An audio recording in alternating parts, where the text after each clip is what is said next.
Dou-vos as boas-vindas a mais uma entrevista do Novo e do Jornal Económico. Temos connosco João Massano, advogado e presidente do Conselho Regional da Ordem dos Advogados.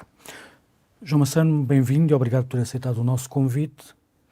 É o promotor de uma carta aberta que publicamos na edição do Jornal Económico, em que apela à discussão do Estatuto de Advogado. Porquê é que é esta discussão agora? Qual é que é o objetivo?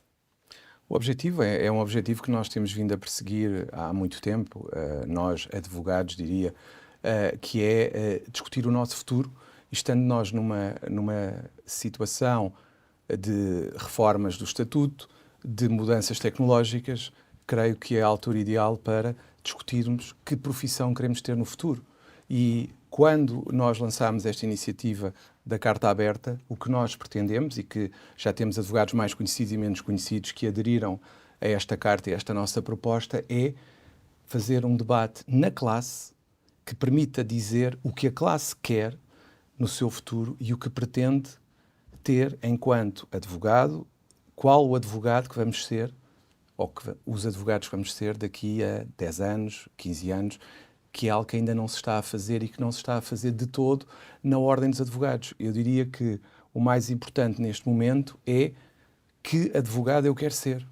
E isso passa por quê? Passa por algo que sempre foi feito quando houve grandes mudanças nos estatutos, que é ter uma Assembleia Geral que discuta uma proposta que depois seja apresentada ao poder político como sendo a proposta de todos os advogados e não de uma parte dos advogados. E é isso que nós pretendemos. O objetivo é a convocatória de uma Assembleia Geral para a Ordem, para ser discutido o futuro. Exatamente. No fundo, eu diria que mais abrangente é o futuro, mais restrito é que proposta vamos apresentar ao poder político que corresponda à vontade de todos os advogados, ou pelo menos daqueles que quiserem participar nesta discussão, e não limitada às classes dirigentes, que não faz sentido nenhum numa situação destas, com o poder político, com esta novidade que existe neste momento e o novo governo, aproveitar e apresentar a esse novo governo uma proposta que se possa dizer que é a proposta dos advogados e não dos dirigentes. Desde que já tinha alguns advogados que aderiram ao movimento, o que eu perguntava é se já com os seus pares com quem falou, qual foi a receptividade para esta proposta? A receptividade foi muito grande. Porquê? Porque também eles entendem que é a altura de discutir que advogados vamos ser no futuro. Todos entendem que esta é a altura ideal, aproveitando que, infelizmente, saiu uma reforma do Estatuto com a qual não concordamos nem nunca poderemos concordar, que temos um novo governo que afirmou repetidas vezes, o partido que o suporta, que não iria aceitar este Estatuto e que iria revê-lo. Esta é a altura de dizer ao Governo que temos uma proposta que é de todos os advogados e que representa as sensibilidades de todos os advogados. Porque eu não acho que se deva caminhar para um Estatuto do apoio judiciário, para um Estatuto das grandes sociedades, um Estatuto das pequenas sociedades ou da prática individual. É um Estatuto que seja de todos os advogados e que não aliene partes da advocacia. E é isso que eu defendo e que o movimento tem vindo a defender, e as pessoas que têm aceito participar neste movimento estão plenamente convencidas disto. Ninguém tem uma postura de dizer é isto que eu quero ou aquilo que eu quero. O que nós queremos é que se fale do tema, se discuta o tema e se ouça as diversas sensibilidades da advocacia. Os estatutos da Ordem dos Advogados foram alterados, como referiu, mas há uma promessa de revisitação, provavelmente nesta legislatura, depois do processo atribulado em que foram aprovados na anterior. Isto pressiona de alguma forma essa discussão que querem fazer, por um lado. Por outro lado, o que é preciso alterar nos estatutos que estão aprovados?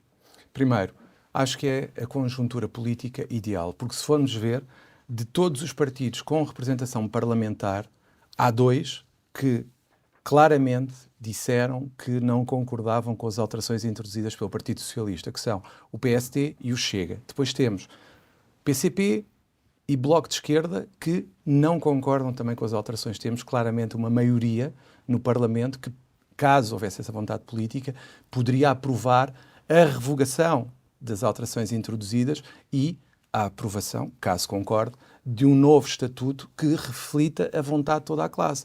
Porque não é possível, quanto a mim, e nem é desejável que uma situação tão importante como o estatuto não seja discutida por todos os advogados. E isso é algo que tem que ser feito para que a legitimidade perante o poder político seja acrescida.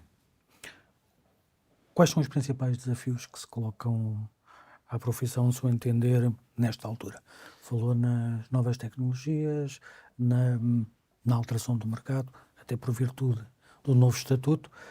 Quais são, olhando para o futuro, quais são as preocupações? O que é que tem que ser discutido no que é ser advogado? Eu creio que, primeiro, as alterações que foram feitas pelo anterior estatuto, que foram feitas pelo anterior poder político maioritário, relativamente aos atos próprios, por exemplo, são perigosíssimas para todos. Fomentam, por exemplo, aquela situação que tem vindo a ser muito referida das máfias que estão junto à AIMA. Porquê? Porque toda a gente agora pode praticar atos parecidos ou similares aos nossos.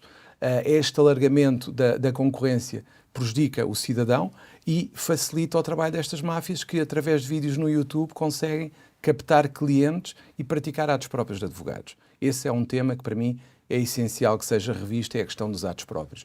Relativamente aos desafios tecnológicos, acho que nós temos, enquanto advogados, que pensar como é que nos vamos adaptar a esta transição tecnológica que é inevitável para todos nós, como é que nos vamos adaptar ao chat GPT e a tudo o que a inteligência artificial nos pode trazer e como é que vamos utilizá-la em proveito da classe. Porquê? Porque nós não nos podemos esquecer, se as sociedades de advogados, principalmente as grandes, têm todas as ferramentas e mais algumas, mais de 80% da classe não tem, que é a advocacia em prática individual. E está, diria eu, indefesa perante essas revoluções tecnológicas e é imprescindível que a Ordem dos Advogados consiga tomar a dianteira e apoiar esses advogados na transição tecnológica. E isso, para mim, é fundamental.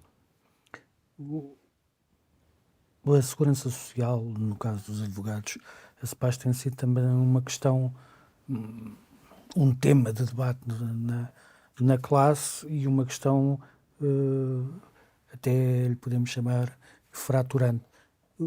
O futuro passa também por aí, passa também por discutir o que é o depois da profissão, o que é a rede de suporte à profissão.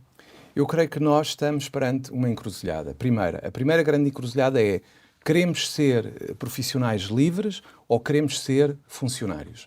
Esta é a primeira grande questão que nós temos que discutir. Se queremos continuar a manter a natureza autónoma e independente que foi sempre a matriz da advocacia, ou se queremos alterá-la e passar a ser trabalhadores. Isto é o que está em cima da mesa relativamente à nossa profissão também, porque pode haver uma opção da maioria em querer ter uma funcionalização da classe. E aí, pronto, temos que aceitar, e quem não aceitar terá que seguir outro caminho. Se bem que eu tenho dúvidas que esse seja o caminho que a maioria da advocacia quer.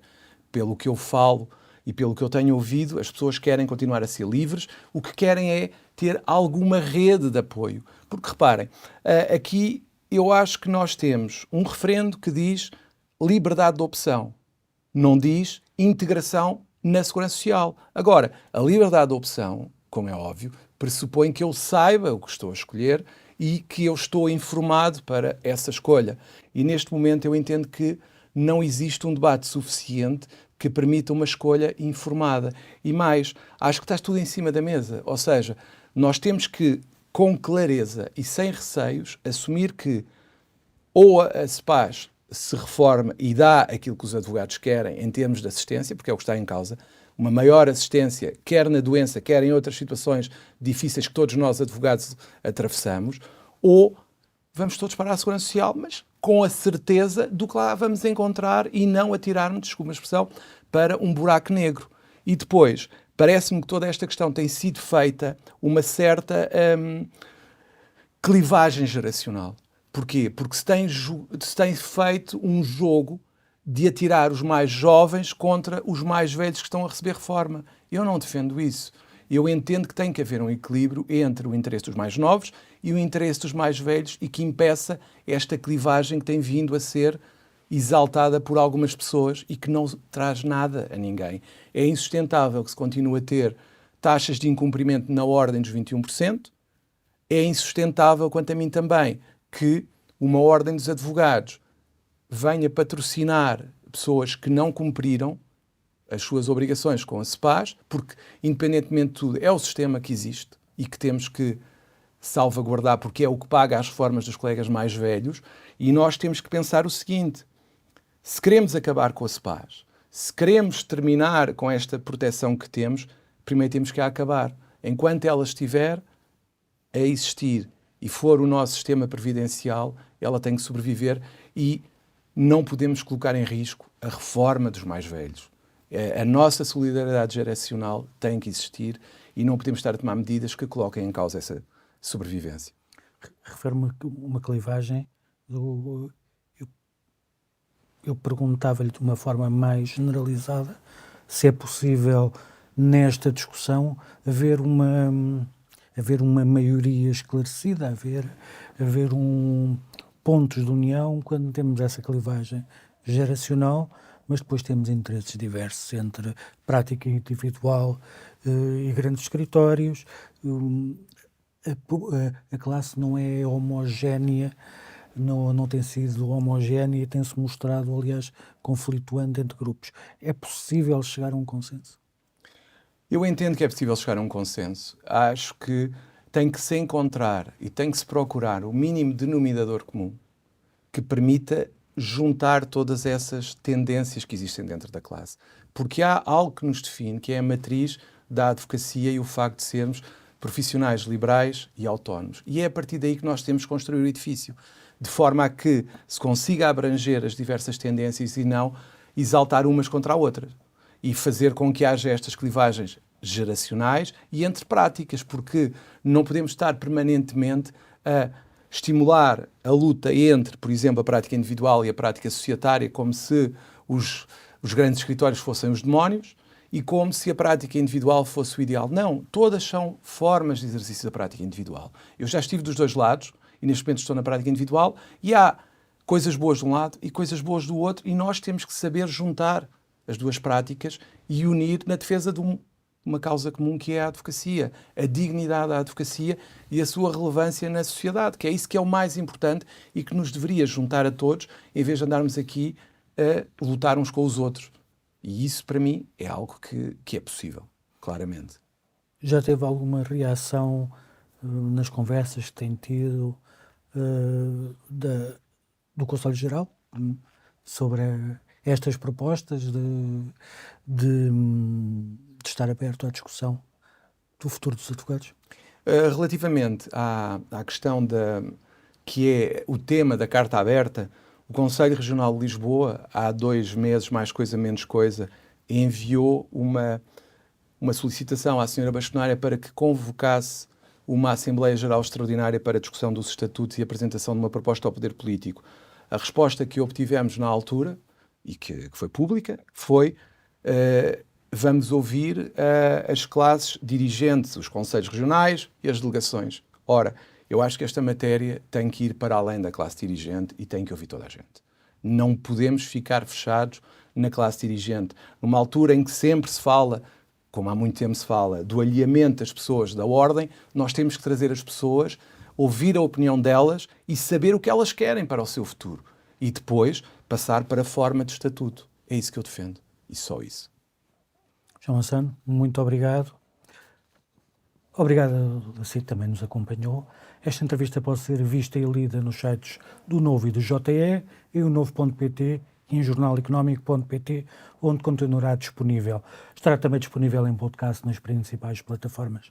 Obrigado e até uma próxima oportunidade.